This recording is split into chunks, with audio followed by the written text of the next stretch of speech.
ఈరోజు మనం అతి ప్రాముఖ్యమైన విషయాన్ని నేర్చుకున్నాం. ఆశీర్వాదము గురించి మనం నేర్చుకున్నాం. చాలా మందికి ఆశీర్వాదం అంటే భలే ఇష్టం, అవునా కదా? కొన్నిసార్లు పాపం గురించి హెచ్చరిస్తే సంఘాలకు కూడా రావటం మానేస్తారు. ఎప్పుడు చూసినా పాపం అది చేయొద్దంటారు, ఇది చేయొద్దంటారు, అవన్నీ మాకు తెలిసినాయే కదా, ఎందుకు ఊరికే ఆ వాక్యాలు చెప్తుంటారని కొంతమంది సంఘాలకు రావటం కూడా మానేసే వాళ్ళు ఉన్నారు.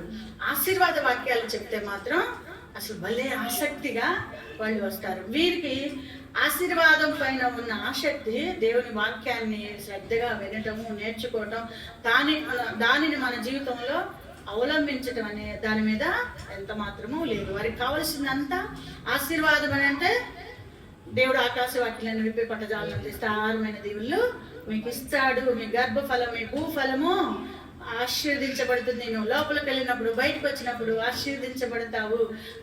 నీ పిండి పిసుకు తొట్టె అన్ని ఇలాంటివి వారికి కావాలి.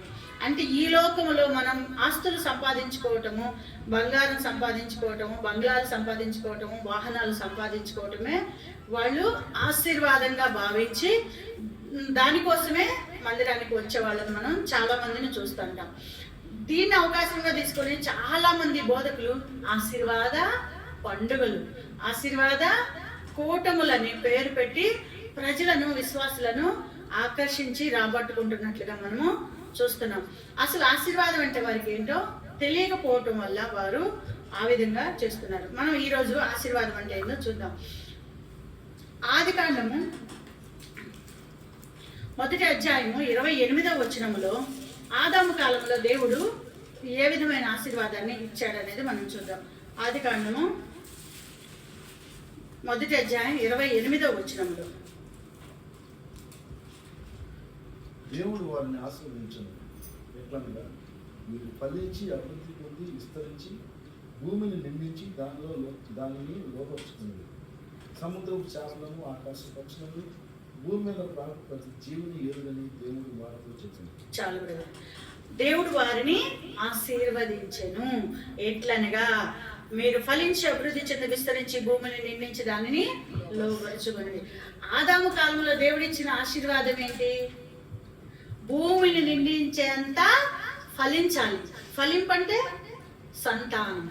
భూమిని నిండించేంత సంతానాన్ని ఆదాము గారిలో పెట్టి మీరు ఫలించండి అంటే గర్భఫలాన్ని దేవుడు ఆదాము కాలంలో ఆశీర్వాదంగా ఇచ్చాడు. నోవహు కాలంలో కూడా ఆదికాండం 9వ అధ్యాయం 1వ వచనంలో దేవుడు నోవహును అతని కుమారులను ఆశీర్వదించి మీరు ఫలించి అభివృద్ధి చెంది భూమిని నింపుడి. నోవహు కాలంలో కూడా దేవుడు ఆశీర్వాదాన్ని భూమిని నింపేంత సంతానాన్ని పొందండి. నోవహు కాలంలో కూడా దేవుడు భూమిని నిండించేంత గర్భఫలాన్ని ఆశీర్వాదంగా ఇచ్చాడు. పాతకాలంలో పెద్దలు అనేవాళ్ళు ఒక మాట, మీకు ఎన్ని ఎకరాల పొలం ఉంది, ఎంత బంగారం ఉంది, ఎన్ని ఇళ్ళు ఉన్నాయి అని అడగరంట. మీకు ఎంతమంది పిల్లలు, బలగమే ఆస్తిగా భావించే వాళ్ళు వెనక దేవుడు ఆదాము. అందుకే వాళ్ళకి ఎక్కడి నుంచి వచ్చింది ఆ ఆలోచన? దేవుడు ఇచ్చిందే, దేవుడు పెట్టిందే. దేవుడు సంతానాన్నే ఆశీర్వాదంగా, గర్భఫలాన్నే ఆశీర్వాదంగా ఇచ్చాడు. అదే అబ్రహాం కాలానికి ఆశీర్వాదం ఎలా వచ్చిందంటే చూద్దాం.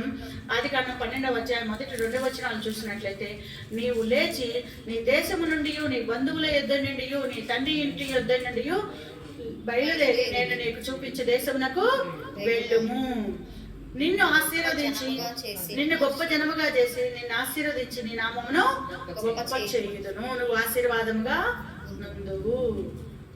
ఇక్కడ దేవుడు ఆశీర్వాదాన్ని కుదించినట్లుగా మనం చూస్తున్నాం. ఎందుకంటే ఒక దేశాన్నే చూపించాడు అబ్రహాంకి, ఒక దేశాన్నే చూపించి ఆ దేశంలో నీకు ఆకాశ నక్షత్రాలను చూసి లెక్కబెట్టు, అంత విస్తారంగా నీకు సంతానాన్ని ఇస్తాను అని ఒక దేశాన్ని నింపేంత గర్భఫలాన్ని ఆశీర్వాదంగా అబ్రహాం కాలంలో ఇచ్చినట్లుగా మనం చూస్తాం. ఆశీర్వాదం అలా కుదించబడటానికి కారణం ఏంటి? యెహోషువ 24:2 ఆశీర్వాదము అలా కుదించబడటానికి కారణం ఏంటంటే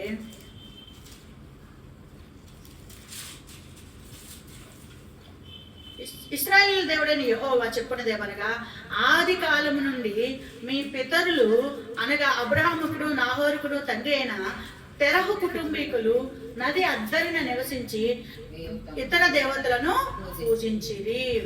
వీళ్ళు ఆది కాలంలో తెరహు కుటుంబీకులు ఇతర దేవతలను పూజించి దేవునికి కోపం తెప్పించారు. అవిధేయతగా దేవుణ్ణి విడిచిపెట్టి ఇతర దేవతలను పూజించినట్లుగా చూస్తున్నాం. అందుకనే దేవుడు వారికి ఆశీర్వాదాన్ని కుదించాడు. అందుకే అలాంటి కుటుంబంలో నుంచి అబ్రహామును పిలిచి ఒక దేశాన్ని ఇచ్చి ఒక దేశాన్ని నిర్ణయించేంత గర్భఫలాన్ని దేవుడు వారికి ఆశీర్వాదంగా ఇచ్చాడు.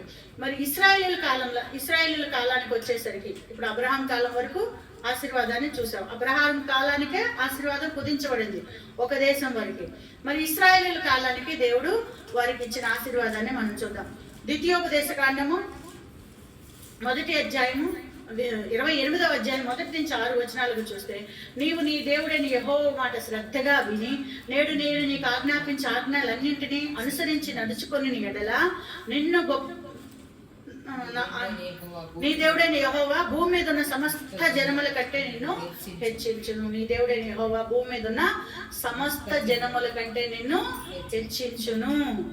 ఇశ్రాయేలీయుల కాలానికి మళ్ళీ ఆశీర్వాదం, భూమి మీద ఉన్న సమస్త జనముల కంటే గొప్పగా ఉంటావు. ఇక్కడ ఆశీర్వాదం ఈ రోజున మన సేవకులు చెబుతున్న ఆశీర్వాదం ఇహపరమైన ఆశీర్వాదం.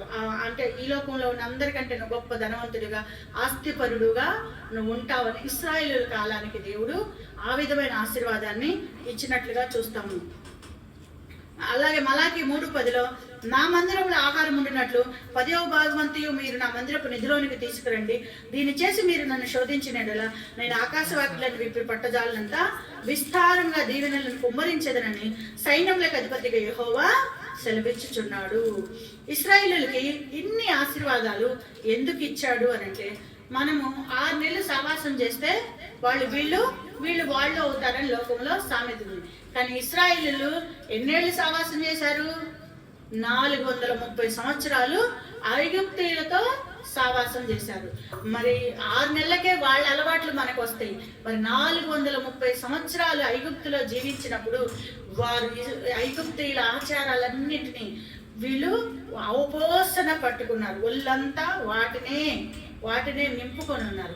మరి అలాంటి వాళ్ళని, అంటే భయంకరంగా దానిలో కూరుకుపోయిన వాళ్ళని బయటికి తీసుకురావాలి. భయంకరమైన ఐగుప్తులో దేవునికి వ్యతిరేకమైన కార్యాలన్నిటి నుంచి ప్రాముఖ్యంగా విగ్రహారాధన భయంకరంగా విగ్రహారాధనలో మునిగిపోయారు. వాటి నుంచి బయటికి తీసుకురావాలి అంటే ఇహలోకమైన ఆశీర్వాదాలను వాళ్ళ ముందుంచక తప్పలేదు. దేవునికి వాళ్ళని బయటికి తీసుకురావటం కోసం దేవుడు ఇహపరమైన ఆశీర్వాదాలన్నింటినీ వారి ముందు ఉంచాడు. అంత మాత్రమే కాకుండా ఆజ్ఞారూపకమైన ఆశీర్వాదం కూడా ఉంది. నీవు నీ దేవుడైన యెహోవా మాట శ్రద్ధగా విని ఆయన నీకు ఆజ్ఞాపించే ఆజ్ఞలన్నింటినీ అనుసరించి నడుచుకొని నీ ఎడల, అంటే నువ్వు ఆజ్ఞలు పాటిస్తే, అంటే దేవుని మాట వింటే, ఆ దేవుడు వద్దన్న విగ్రహారాధన విడిచిపెట్టి మళ్ళా దేవుని మార్గంలోనికి వస్తే, విధిరూపకమైన ఆజ్ఞలను నువ్వు అనుసరించి నడుచుకుంటే నీకు ఇహలోకపరమైన ఆశీర్వాదాలన్నీ ఇస్తాను అని, అంటే దేవుడు తన వైపు తన బిడ్డలను తిప్పుకోవటానికి ఆజ్ఞరూపకమైన ఆశీర్వాదాన్ని ఇచ్చినట్లుగా మనము చూస్తాము. మరి క్రీస్తు కాలానికి ఆశీర్వాదం, క్రీస్తు కాలంలో అంటే పాత నిబంధన గతించిపోయింది, ధర్మశాస్త్రము కొట్టివేయబడింది. మనకి ఇప్పుడంతా నూతన నిబంధన. మరి ఇదంతా పాత నిబంధన ప్రకారం ఆశీర్వాదము ఎలా దేవుడు అనుగ్రహించాడు, ఏ కాలానికి దేవుడు ఎలా వారికి ఆశీర్వాదాన్ని అనుగ్రహించాడు అనేది మనం చూసుకున్నాం. మరి క్రీస్తు వచ్చిన తర్వాత ధర్మశాస్త్రంలో ఉన్న ఆశీర్వాదాలన్నీ మనకు కావాలంటే వస్తాయా? అవి దేవుడు ఇప్పుడు చాలాసార్లు ద్వితీయోపదేశకాండం 28వ అధ్యాయం 1 నుంచి 6 వచనాలు తీసుకొని అవే చెబుతుంటారు. అవి ఎవరికి చెప్పబడినాయి? ఇశ్రాయేలుకి చెప్పబడ్డాయి, మనకి కాదు. అవి మనకి చెప్పబడలేదు, అవి మనకి సంబంధించిన ఆశీర్వాదాలు కాదు. కానీ మనం ఆ ఆశీర్వాదాలనే పట్టుకొని వేలాడుతుంటాం. మరి క్రీస్తు కాలానికి దేవుడు ఎలాంటి ఆశీర్వాదాన్ని ఇచ్చాడో మనము చూద్దాం. లూకాసు వార్త 1వ అధ్యాయం 42వ వచనంలో, స్త్రీలలో నువ్వు ఆశీర్వదించబడిన దానివు, నీ గర్భఫలమును ఆశీర్వదించబడును. లూకాసు వార్త 1వ అధ్యాయము 42వ వచనములో స్త్రీలలో నీవు ఆశీర్వదించబడిన దానివు, నీ గర్భఫలము ఈ మాట ఎవరంటున్నారు? ఎలిజబెత్ మరియమ్మతో అంటుంది. ఈ మాట ఎలిజబెత్ మరియమ్మతో అంటుంది, స్త్రీలలో నువ్వు ఆశీర్వదించబడింది. యేసుక్రీస్తు కాలానికి ఆశీర్వాదం ఎలా ఉంది అంటే, మరియమ్మ గర్భఫలాన్ని పొందుకొనుట ఆశీర్వాదం అని ఎలిజబెత్ చెప్తుంది. మరి ఆమె ఆశీర్వదించబడిందా? ఎన్ని శ్రమలు, ఎన్ని నిందలు, ఎన్ని అవమానాలు ఆమె భరించింది. యేసుక్రీస్తు గర్భం పడింది మొదలుకొని ఆమె కన్యక గర్భవతి అయితే రాళ్లతో కొట్టి చంపబడాలి. ఆమెను కనపడితే రాళ్లతో కొట్టి చంపడానికి ఎంతమంది ప్రయత్నం చేశారు. ఇదంతా అలాంటి స్త్రీని వివాహం చేసుకోకూడదు. అందుకని యోసేపు రహస్యంగా ఆమెని విడిచిపెట్టడానికి కూడా సిద్ధపడ్డాడు. మరి అటువంటి అవమానాలు, నిందలు అన్నిటినీ భరించి దేవుడు మరలా యోసేపుతో మాట్లాడి ఆమెకు దగ్గర చేయడం ద్వారా, యోసేపు ద్వారా మళ్ళీ ఆ ప్రాంతం నుంచి ఇంకో ప్రాంతానికి వెళ్ళి దాక్కొని, బిడ్డ బుట్టి కనేంత వరకు దాక్కొని రహస్యంగా బ్రతకవలసిన పరిస్థితి ఆమె కలిగి ఉన్నది. ఆమె ఎన్నో శ్రమలు అనుభవించింది, ఎన్నో కష్టాలు, ఎన్నో నిందలు అనుభవించింది. మరి ఎలిజబెత్ ఏమో నువ్వు ఆశీర్వదించబడిన దారు అంటుంది. మరి ఈ కాలంలో అది ఆశీర్వాదం అంటే ఎవరైనా నమ్ముతారా? దాన్ని ఎవరైనా తీసుకుంటారా? నీకు నిందలు, అవమానాలు, కష్టాలు వస్తాయి, దేవుడిచ్చే ఆశీర్వాదం అదే అంటే ఎవరన్నా తీసుకుంటారా? మాకొద్దు బాబోయ్ ఆ ఆశీర్వాదము మాకొద్దు అంటారు. కానీ మరియమ్మ తీసుకుంది. దేవుడు తన దూతను పంపించి గర్భఫలాన్ని ఇస్తానంటే ఆమె తీసుకుంది.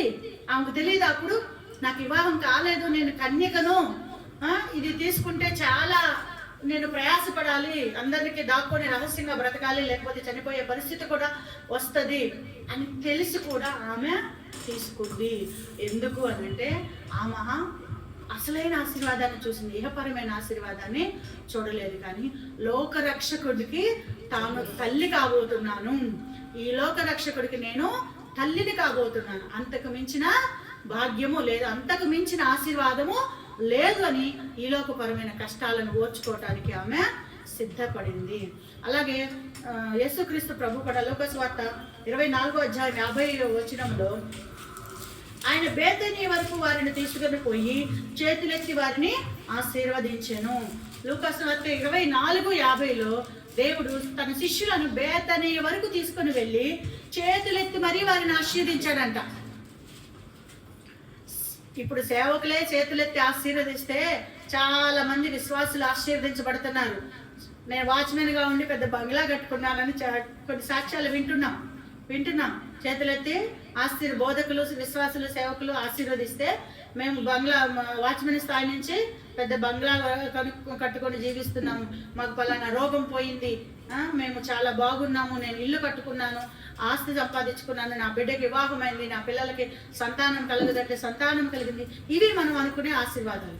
మరి యేసుక్రీస్తు చేతులెత్తి మరి సాక్షాత్తు దేవుడే యేసుక్రీస్తు నామములో ఆశీర్వదిస్తుంటేనే ఇన్ని అద్భుతాలు ఇక్కడ జరుగుతుంది.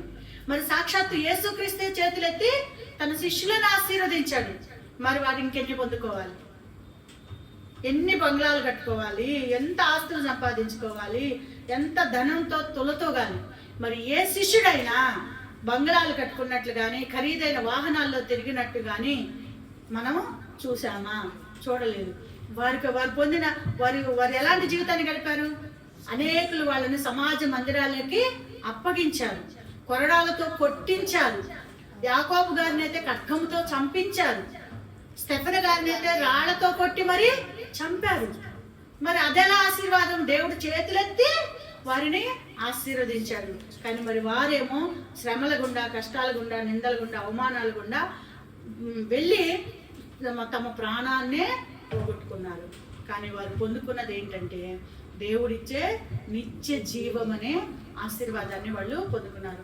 రోమపత్రిక 15:29లో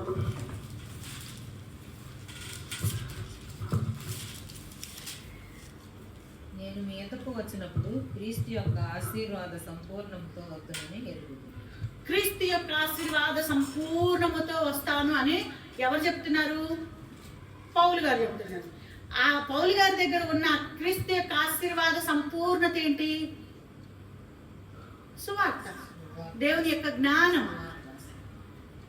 సువార్త ఆశీర్వాదం. ఆయన పౌలు గారి దగ్గర ఉన్న ఆశీర్వాదం ఏంటి? దేవుని యొక్క జ్ఞానం. దేవుని యొక్క జ్ఞానం. ఆ దేవుని యొక్క జ్ఞానముతో, దేవుని యొక్క ఆశీర్వాదముతో, అంటే దేవుని యొక్క జ్ఞానము కలిగి ఉండటం కూడా గొప్ప ఆశీర్వాదము. ప్రవీణ్ పగడాల గారు దేవుని జ్ఞానంలో దిట్ట. ఆయన హిందూ మతాన్ని, క్రైస్తవ మతాన్ని, ముస్లిం మతాన్ని, 3 మతాలను అవగాహన చేసుకున్న వ్యక్తి. అన్ని మతాల గురించి ఆయనకు తెలుసు. అందుకే ఆయన ఉంటే ప్రమాదం అని చెప్పేసి ఆయనే చంపించేశారు. ఆ జ్ఞానం పొందటం ఒక గొప్ప ఆశీర్వాదం. చదువుకోవటం ఎంత కష్టం అనుకున్నాను కదా. చిన్నప్పుడు మా నాయనమ్మ, మా తాతయ్య చెప్పేవాళ్ళు, ఒక పిల్లాడేమో తండ్రికి 2 కుమారులు ఉండేవాళ్ళండి. ఒక పిల్లాడేమో తల్లిదండ్రులు చదువు రావట్లేదు నాకు అని చెప్పేసి తల్లిదండ్రులు అమ్మటి పొలం పల్లికి వెళ్ళేవాడండి. ఒక కుమారుడేమో చదువుకుంటున్నాడు. తాతయ్య ఇంకొక పిల్లవాడిని అడిగాడంట, వీళ్ళలో ఎవరు ఎక్కువ కష్టపడుతున్నారంటే అది ఎలా తెలుస్తుంది అంటే, ఎవరు ప్రశాంతంగా నిద్రపోతున్నారో వారు తక్కువ కష్టపడుతున్నారు, ఎవరు నిద్రపోవట్లేదు వారు ఎక్కువ కష్టపడుతున్నారు. మరి ప్రశాంతంగా నిద్రపోయింది మనకు ఎట్లా తెలుస్తుంది అంటే, వారు పడుకున్న తర్వాత గుండెల మీద ఒక వెన్నముద్ద తీసుకొని ఇద్దరి మీద పెట్టు. ఎవరి గుండెల మీద వెన్నముద్ద అయితే కరిగిపోతుందో వాడు నిద్రపోవట్లా, టెన్షన్ లోపల కలవరం, వాడు ప్రశాంతంగా నిద్రపోవట్లా. ఎవరి గుండెల మీద వెన్నపూస అయితే అలానే ఉంటుందో వాడు ప్రశాంతంగా, ఏ టెన్షన్ లేదు, ఏ కలవరం లేదు, ప్రశాంతంగా నిద్రపోతున్నాడు. అంటే ఇద్దరి మీద, చదువుకునేవాడి మీద, పొలం పనులు చేసేవాడి మీద, ఇద్దరి మీద పెడితే చదువుకునేవాడి మీద, వాడి గుండెల మీద పెట్టిన వెన్నముద్ద కరిగిపోయింది. కష్టపడి పొలం పనులు చేసుకొని వచ్చి పడుకున్నాడు. హాయిగా, వాడికి ఏముంది దిగులు, పనిచేశాడు, శుభ్రంగా కడుపు నిండా తిన్నాడు, పడుకుంటున్నాడు. ఇంటి పని ఎంతైనా చేయొచ్చు పొద్దున్న నుంచి సాయంత్రం వరకు. ఇప్పుడు నాకు పని అలవాటు అయిపోయింది, పన్నమ్మాయి లేకపోవటం వల్ల పని అలవాటు అయిపోయింది. చక్క పనులు చేసేసుకుంటున్నాను. కానీ చదువుకోవటానికి వచ్చేసరికి మాత్రమే కష్టం అనిపించింది. రాత్రిలో నిద్ర పట్టట్లా. ఇవాళ ఎగ్జామ్ ఉందంటే రాత్రి నిద్ర లేదు, టెన్షన్. ఏం క్వశ్చన్స్ వస్తాయి, చదివిన 15లో ఎన్ని వస్తాయి, ఎన్ని రాస్తాను, ఎన్ని మార్కులు వస్తాయి, పరువు వాద్యము. సరే ప్రీ ఫైనల్సే కదా, చదువుకోవడానికి టైం దొరకలేదని చెప్పొచ్చులే, ఫైనల్స్లో చూసుకుందాం అని ఎన్ని రకాల ఆలోచనలు, నిద్ర లేదు. అలాగే చదువుకునేవాడి గుండెల మీద కూడా ఆ కలవరానికి, ఆ టెన్షన్కి, ఆ వేడికి వెన్నముద్ద కరిగిపోతుంది. అంటే చదువుకోవటం కష్టం, జ్ఞానాన్ని సంపాదించుకోవటం కష్టం. నువ్వు మొద్దు పనులు, ఇంటి పనులు, పొలం పనులు ఎన్నైనా చేయొచ్చు, కానీ చదువుకోవటం, జ్ఞానం సంపాదించడం చాలా కష్టం. అందుకే దేవుని యొక్క జ్ఞానం అనేది గొప్ప ఆశీర్వాదము. గలతీ పత్రిక 3వ అధ్యాయము 8-9 వచనాలు.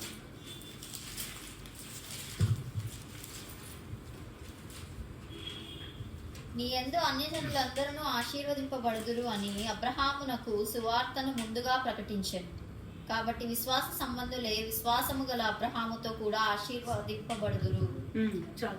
నీ యందు ఆ విశ్వాస మూలముగా అన్యజనులందరూ ఆశీర్వదించబడుదురని ముందుగా లేఖనము చూచి, నీ యందు అన్యజనులందరూ ఆశీర్వదింపబడుదురు అని అబ్రహాముకు ముందుగా సువార్త ప్రకటించబడింది. అంటే అబ్రహాము ఎలా నీతిమంతుడిగా తీర్చబడ్డాడు? విశ్వాస మూలంగా అబ్రహాము నీతిమంతుడిగా తీర్చబడ్డాడు. అదే మనము విశ్వాసం ఉంటే యేసుక్రీస్తునందు అబ్రహాం ఎలా అయితే విశ్వాసం ద్వారా నీతిమంతుడిగా తీర్చబడ్డాడో, మనము కూడా విశ్వాసం ద్వారానే నీతిమంతులుగా తీర్చబడతాము. అబ్రహాము నీతిమంతుడిగా తీర్చబడటం వల్ల పరలోకాన్ని సంపాదించుకున్నాడు. అలాగే మనము కూడా విశ్వాస మూలంగా నీతిమంతులమని తీర్చబడితే మనము పరలోకాన్ని, నీతిమంతులు పొందుకునే పరలోకాన్ని పొందుకుంటాము. అంటే పరలోకాన్ని పొందుకునే అది కూడా ఒక గొప్ప ఆశీర్వాదము. అంటే విశ్వాసాన్ని కలిగి ఉండటం కూడా గొప్ప ఆశీర్వాదము. దేవుని యొక్క జ్ఞానం కలిగి ఉండటం ఆశీర్వాదము. దేవుని యందు విశ్వాసం ఉంచటం కూడా గొప్ప ఆశీర్వాదం. విశ్వాసం ద్వారా మనం నీతిమంతులుగా తీర్చబడతాము. ధర్మశాస్త్ర సంబంధమైన క్రియల మూలంగా కాదు, విశ్వాస మూలంగానే మనము నీతిమంతులుగా తీర్చబడతాము కనుక అది గొప్ప ఆశీర్వాదము. 1 కొరింథీ 10:16 మనము దీవించి ఆశీర్వాద పాత్రలోనిది త్రాగుట క్రీస్తు రక్తంలో పాలుపుచ్చుకున్నట్టే కదా. 1 కొరింథీ 10:16. అంటే యేసుక్రీస్తు శరీరంను తిని ఆయన రక్తమును త్రాగుట అంటే నిత్య జీవానికి మనము వారసులము. అలా నిత్య జీవాన్ని పొందుకోవటం కూడా ఒక గొప్ప ఆశీర్వాదము. అంతకుమించిన ఆశీర్వాదం ఏముంది? అంతకుమించిన ఆశీర్వాదము ఏమీ లేదు.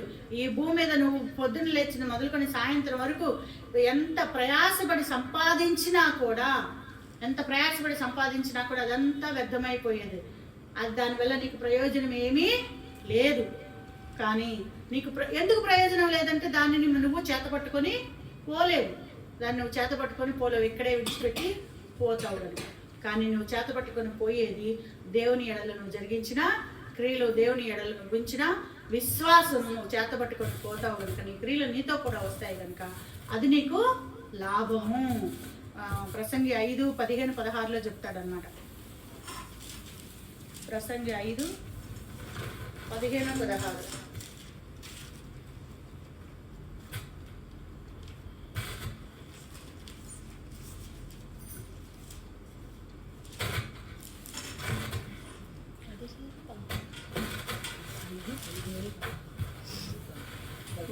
వాడు ఏ ప్రకారముగా తల్లి గర్భము నుండి వచ్చెనో ఆ ప్రకారముగానే తాను వచ్చినట్లే దిగంబరిగానే మరలా పోవును.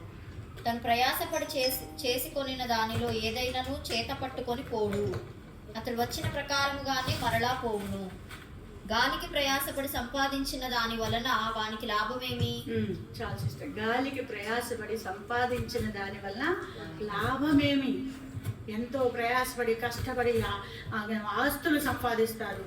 మనం ఈ భూమి మీద బంగ్లాలు సంపాదించుకోవడానికి ఎంత కష్టపడతాము, ఇల్లు కట్టుకోవడానికి ఎంత కష్టపడతాము, కారు కొనుక్కోవడానికి ఎంత కష్టపడతాము. కానీ దాన్ని ఏదైనా తీసుకొని వెళ్ళిపోతామా? దానివల్ల లాభం లేదంటున్నాడు మనకి. దానివల్ల లాభం లేదు. మనం చేత పట్టుకొని పోయే దానివల్లే మనకి లాభము. మనం ఏదైతే చేత పట్టుకొని పోతామో దేవుని యొక్క క్రియలను, దేవుని ఎడల మనం జరిగించిన క్రియలను చేతపట్టుకొని పోతాం కనుక అదే మనకి లాభం. అది గొప్ప ఆశీర్వాదము. యేసుక్రీస్తు శరీరం తిని ఆయన రక్తంలో పాలు పుచ్చుట అనేది గొప్ప ఆశీర్వాదం. దాని ద్వారా మనం పొందుకునే నిత్య జీవం అనేది గొప్ప ఆశీర్వాదము. అపోస్తల కార్యంలో 3:26. క్రీస్తు వల్ల దుష్టత్వము నుండి మనలను మళ్ళించాడు దేవుడు. అది కూడా ఒక గొప్ప ఆశీర్వాదమే. అపోస్తల కార్యంలో 3:16. ఆయన నామమందలి విశ్వాస మూలముగా ఆయన నామమే మీరు చూచి ఎరిగి ఉన్న వీనిని బలపరచెను. ఆయన వలన కలిగిన విశ్వాసమే మీ అందరి ఎదుట వీనికి పూర్ణ స్వస్థత కలుగజేసెను. అపోస్తల కార్యంలో 3:26.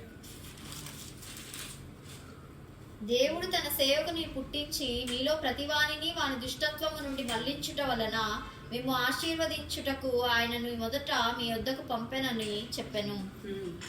క్రీస్తు ద్వారా మనల్ని దుష్టత్వం నుంచి మళ్లించుట మనం పొందే గొప్ప ఆశీర్వాదం. దుష్టత్వంలోనే ఉంటే ఎక్కడికి వెళ్ళిపోతాము? అగ్నిగుండంలోనికి వెళ్ళిపోతాము.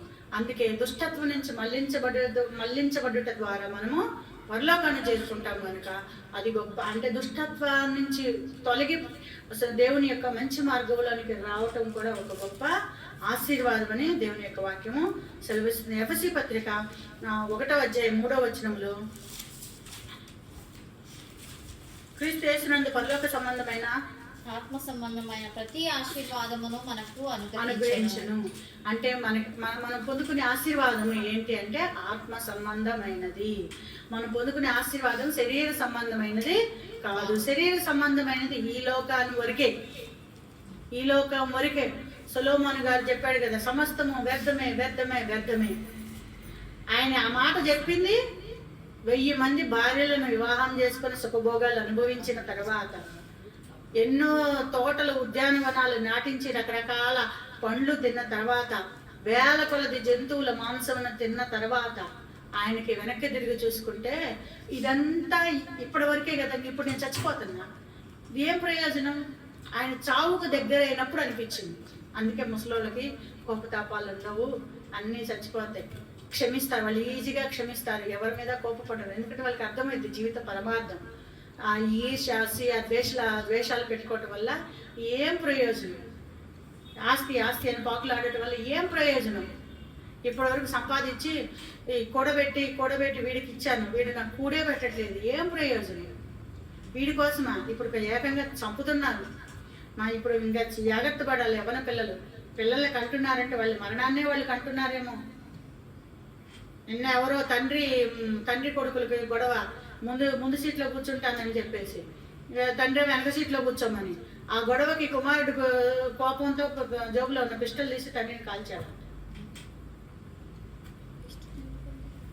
ఏమో గన్ ఉందేమో వాళ్ళ దగ్గర, దానికి పర్మిషన్ ఉందేమో. గన్ అంటే ఇంకా అమెరికాలో ఉంటుంది, అది అమెరికాలో జరిగి ఉంటుంది. జార్ఖండ్ అంట, నేను చూడలే, మా వారు చూసాను. అసలు చూడు, అంటే ఇప్పుడు మొన్న అమ్మాయి కూడా తేజస్వి కూడా తల్లిని జప్టీసి చూడు. అసలు ఆమెకి చిన్నప్పటి నుంచి ఇష్టం లేదంట, వెళ్ళిపోయిన దాన్ని మరీ పోలీస్ కంప్లైంట్ ఇచ్చి మరీ తెచ్చిపెట్టుకుంది. తన మరణాన్ని తానే తెచ్చిపెట్టుకుంది. చిన్న వయసే ఆయన అమ్మాయి అంజలి కూడా, చిన్న వయసు.